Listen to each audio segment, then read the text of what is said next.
वाह, क्या आईपीओ है। तो प्राइमरी मार्केट में काफ़ी ज़्यादा एक्शन देखने को मिल रहा है और अगर आप मेन बोर्ड की बात करें या एसएमई की बात करें तो बहुत सारी कंपनियां हैं जो कि लाइमलाइट में हैं, चाहे कुछ लिस्टिंग्स हो रही हों, नए आईपीओ खुल रहे हों या तो फिर कुछ आईपीओ खुले भी हुए हैं। उन सब की बातचीत करते हैं। आज हमारे साथ शौर्य मौजूद नहीं है, उनकी तबीयत नासाज है, लेकिन उन्होंने अपना काम करके भेजा है। पूरे जो ग्राफिक्स है, जो रिसर्च है, वो आपके सामने पूरी तरह से उन्होंने तैयार करके भेजी है। ओरिएंट टेक्नोलॉजी सर एक कंपनी है जिसकी आज बाजार में लिस्टिंग होती हुई नजर आई है। शानदार लिस्टिंग होती हुई नजर आई है। 40% के प्रीमियम पर ये शेयर लिस्ट होता हुआ दिखा, क्योंकि एनएसई पर 288 रुपए के भाव पर ये शेयर खुला है। 206 रुपए का इशू प्राइस था और रिस्पांस काफी अच्छा मिला था इस आईपीओ को। 155 गुना के आसपास ये आईपीओ सब्सक्राइब हुआ था।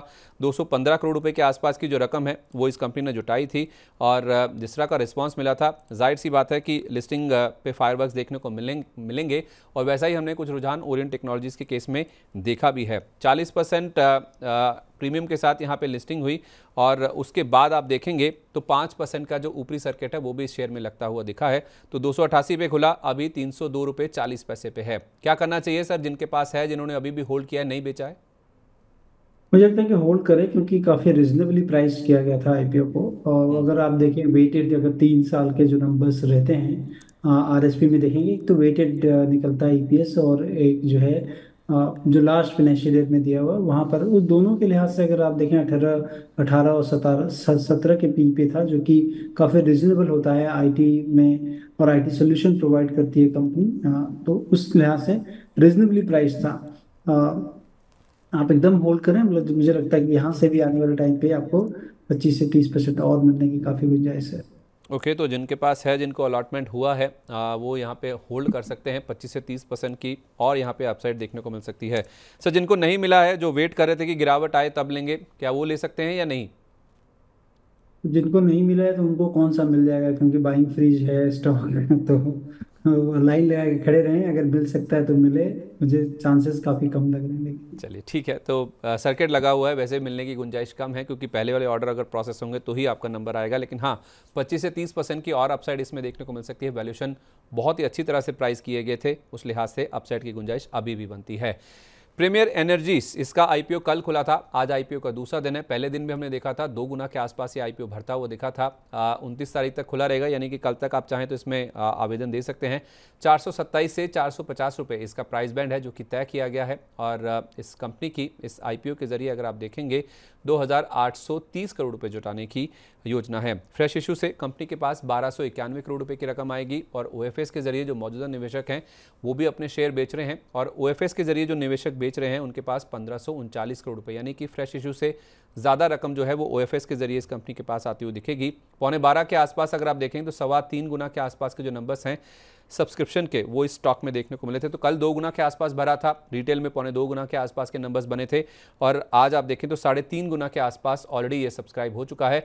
और ग्रे मार्केट प्रीमियम भी आप देखें सर, 450 रुपये पे अगर बुक बनती है तो पर शेयर 390 रुपये के आसपास का आपको मुनाफा होता हुआ दिखेगा। तो ऑलमोस्ट आप कह सकते हैं 80-90% के आसपास की जो एक अपसाइड की गुंजाइश है वो ग्रे मार्केट करके चल रहा है। आप इत्तेफाक रखते हैं सर, इसमें पैसा लगाना चाहिए? देखिए, नंबर्स अगर आप देखेंगे तो लास्ट ईयर ही नंबर्स इनके अच्छे हुए हैं, लेकिन जिस जगह पे है, मतलब जिस स्पेस में कंपनी ऑपरेट करती है, वो सोलर सेल और सोलर मॉड्यूलर मैन्युफैक्चरर है।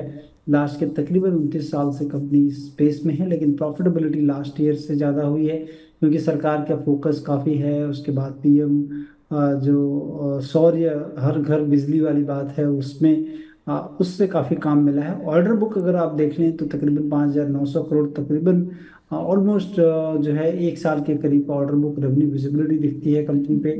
अगर प्राइस टू अर्निंग देखेंगे तो वो काफ़ी महंगा है, क्योंकि लास्ट ईयर एक कंपनी की प्रॉफिट है। लेकिन इसमें आने वाले टाइम पे जो अपॉर्चुनिटी हो सकती है, जिस तरह से सोलर में फोकस है और जितनी बड़ी कैपेबिलिटीज बिल्ट होने वाली हैं इंडिया में, और इंडिया पूरी दुनिया में अगर आप देख लें तो सबसे आगे है सोलर को अडॉप्ट करने के लिए।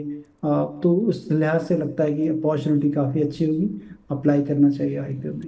अप्लाई करना चाहिए, अपॉर्चुनिटी के हिसाब से आगे बहुत अच्छे प्रॉस्पेक्ट्स हैं, इस वजह से आप चाहें तो इसमें आवेदन करके चल सकते हैं। इकॉस इंडिया मोबिलिटी के नाम से आज ये एक आईपीओ खुला है सर, जो कि 30 तारीख तक खुला रहेगा। इसका जो प्राइस बैंड है 318 रुपये से लेकर 334 रुपये पर शेयर तय किया गया है। 601 करोड़ रुपए का एक ये जो इशू है वो है।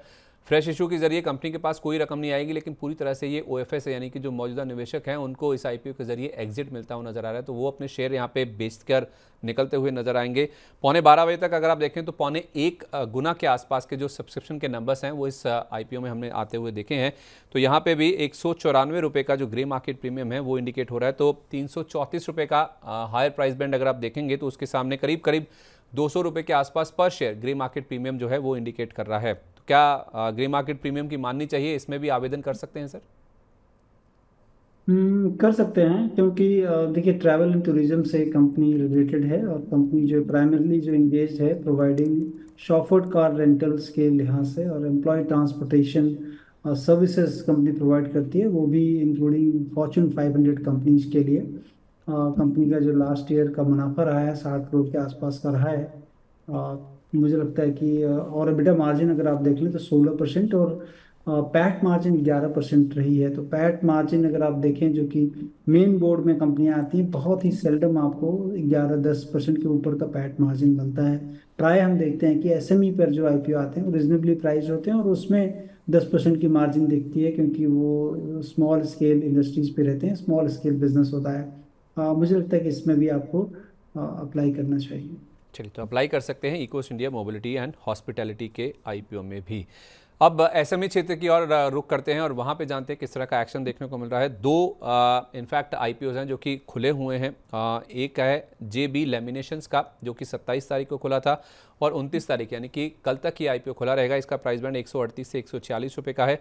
89 करोड़ रुपए इसका ये आईपीओ है जो कि कंपनी रेज करना चाहती है। इसमें फ्रेश इशू भी है, ओएफएस भी है। फ्रेश इशू से कंपनी के पास करीब 67 करोड़ रुपए और 22 करोड़ रुपए के आसपास का इसमें ओएफएस भी शामिल है। और 28 अगस्त तक अगर हम आज 11:15 तक देखें तो 8.5 गुना के आसपास के जो सब्सक्रिप्शन के नंबर्स हैं वो इस आईपीओ में हमने बनते हुए देखे हैं। 146 हायर बैंड है, 85 रुपये ग्रे मार्केट पर शेयर देने को तैयार है। जेमी लैमिनेशन सर, इसको अगर आपने देखा हो, क्या इसमें सब्सक्राइब कर सकते हैं? यस, यहाँ भी लगता है करना चाहिए आपको, क्योंकि अगर आप देखें बेटा मार्जिन 10% और 6.5% पैट मार्जिन है।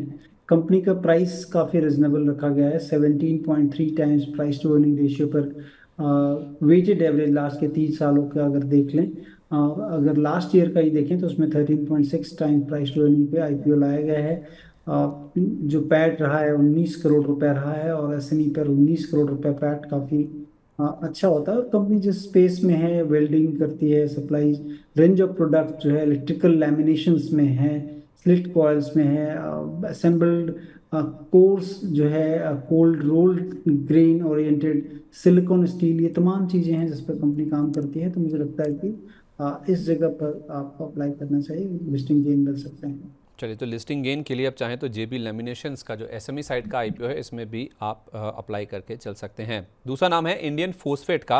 ये 26 तारीख को खुला था सर, 29 तारीख तक खुला रहेगा, यानी कि कल तक आप चाहें तो इसमें आवेदन कर सकते हैं। इसका प्राइस बैंड है 94 रुपये से लेकर 99 रुपये का, और 67.36 करोड़ रुपये कंपनी जुटाना चाहती है।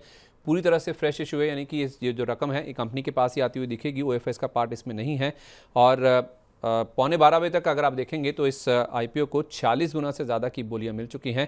और मज़े की बात यह है सर, 99 रुपये हायर बैंड है इसका, और 125 रुपये ग्रे मार्केट प्रीमियम है, यानी कि जितने का प्राइस है उससे ज़्यादा ग्रे मार्केट प्रीमियम देने को तैयार है। क्या आपसे इससे इत्तेफाक रखते हैं सर? इतना ग्रे मार्केट प्रीमियम जस्टिफाइड है? देखिए, इनके नंबर्स में सारी चीज़ें अच्छी दिखी हैं मेरे को। केवल और केवल एक जो क्वेश्चन मार्क रहा है वो है एबिटा मार्जिन को लेकर, जो कि 3.2% रही है, और पैट मार्जिन तो 2% के आसपास रही है। लेकिन अगर स्टैंड अलोन पैट की बात करेंगे तो 13.5 करोड़ के आसपास जो है इन्होंने पैट पोस्ट किया है लास्ट ईयर। कंपनी जो पैसे जुटा रही है संदीप जी, उसमें अगर आप देखें तो एक नई फैसिलिटी ये जो है सिपकोट में लगा रहे हैं। 33.18 करोड़ रुपीज वहाँ पे डालेंगे, और 25 करोड़ रुपए वर्किंग कैपिटल में, मतलब बिजनेस को एक्सपेंशन में लग रहा है। उस लिहाज से लग रहा है चूंकि बिजनेस एक्सपेंशन होगा, कंपनी पैसे अच्छे कमा रही है। मार्जिन डेफिनेटली कम है, लेकिन फ्यूचर अपॉर्चुनिटी को देखते हुए लग रहा है कि आपको एटलीस्ट लिस्टिंग गेन के लिए ट्राई करना चाहिए। करके चल सकते हैं। पूरी तरह से ये फ्रेश इशू है और एक नई फैसिलिटी ये कंपनी लगा रही है, तो जाहिर सी बात है बिजनेस का विस्तार होगा तो उसका भी नंबर्स में रिफ्लेक्शन आता हुआ दिखेगा। तो उस लिहाज से आप चाहें तो लिस्टिंग के लिए इस IPO में भी पैसा लगा सकते हैं। इस बीच हमारे एक दर्शक हैं जिन्होंने अपर सर्किट के नाम से अपनी ID बनाई है, उन्होंने IPO से रिलेटेड क्वेश्चन पूछा है। सर, ओला इलेक्ट्रिक को लेकर इनफैक्ट हमारे बहुत सारे दर्शक हैं जो कि जानना चाहते हैं, क्योंकि 76 रुपये वाला प्राइस 7 से 8 दिन में डबल हो गया, 157 रुपये 40 पैसे का हाई बना और वहां से गिरकर ये शेयर 120 रुपये के नीचे भी आ गया था। आज 125 रुपये के आसपास कारोबार करता हुआ नजर आ रहा है। काफ़ी सारे लोग जानना चाहते हैं कि क्या इसमें खरीदारी कर सकते हैं इन लेवल्स पर।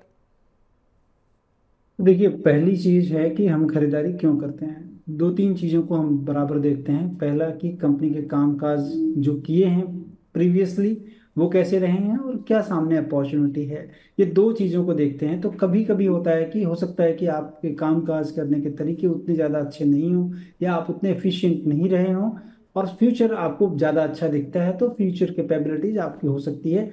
जैसा कि हमने अभी एक कंपनी के बारे में बात की, ओला इलेक्ट्रिक में मुझे लगता है कि दोनों जगह प्रॉब्लम दिखती है मेरे को। एटलीस्ट मार्केट को शायद ना दिखती हो, लेकिन मेरे को दिखता है, क्योंकि अगर नंबर्स देखेंगे मतलब लॉस में रही है कंपनी, ऑपरेटिंग लॉसेस में है।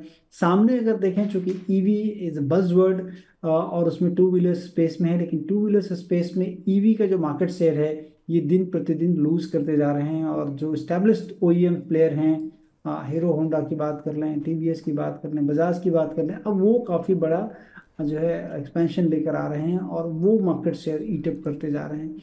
तो ये चैलेंजेस होंगे इनके सामने और इन चैलेंजेस के बीच में पैसे भी नहीं कमा रहे हैं। और दूसरी चीज, ईवी पे जो गवर्नमेंट का जो सपोर्ट है वो भी थोड़ा कम हो, सब्सिडीज जो है वो डिक्लाइन होते जा रही हैं। तो सपोर्ट नहीं करेगी सरकार, ये चीज कैसे चलेगी, मतलब कैश बर्न और ज्यादा होगा। तो मुझे लगता है कि चीजें साफ क्लियर हैं और मैं जहां पर कैश बर्न ज्यादा हो रहा है, अपॉर्चुनिटी कम है, उधर की तरफ आपको मैं सलाह नहीं दूंगा कि आप कुछ भी पैसे डालें। 24,000 पर व्हीकल के आसपास का सर हमने भी जो स्टडी करी है, इनको पर व्हीकल लॉस होता हुआ नजर आ रहा है। तो उस लिहाज से ऑपरेटिंग लॉस में है कंपनी, तो उस लिहाज से इससे दूर रहना चाहिए। ये राय फिलहाल निकल के सामने आ रही, भले ही हायर लेवल से स्टॉक करेक्ट हो चुका है। एक सवाल और ले लेते हैं सर, जो कि बंसल वायर को लेकर हमारे एक दर्शक हैं विजय कोहली जी, उन्होंने पूछा है।